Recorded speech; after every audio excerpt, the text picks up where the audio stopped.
we got shots fired at the alley.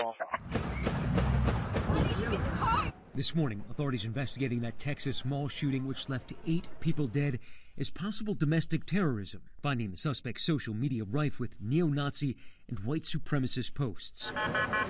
Around 3:30 Saturday, a gunman, now identified as 33-year-old Mauricio Garcia, turned an AR-style weapon on throngs of shoppers at the Allen Premium Outlets north of Dallas. This disturbing video shows the moment he steps out of a car with an AR-style rifle and opens fire.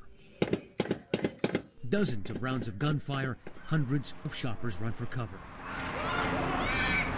There's this guy dressed in all black, wearing a vest, has an assault rifle, and he's just shooting at people. In this surveillance video, one store employee leading customers to a service corridor and safety.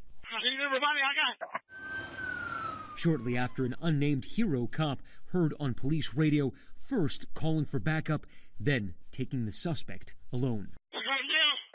Ultimately, the gunman killing 8, the victims ranging in age from 5 to 61 years old. Stephen Spainhour is a military vet whose son works at the mall and called Stephen, who was there within minutes. Spainhour almost immediately encountering the wounded and the dying.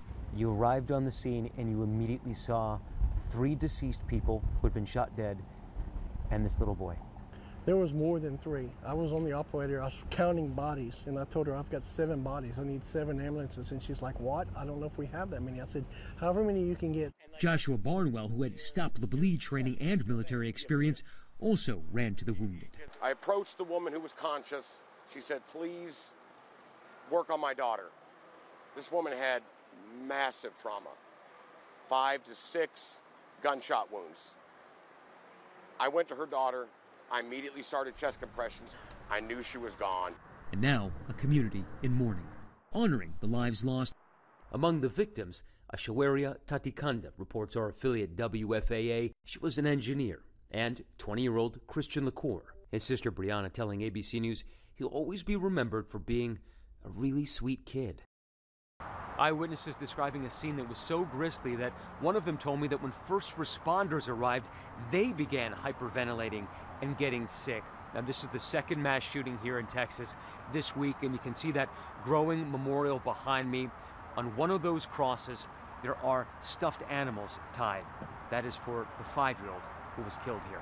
Watch breaking news on YouTube. Subscribe to ABC7 Chicago Eyewitness News.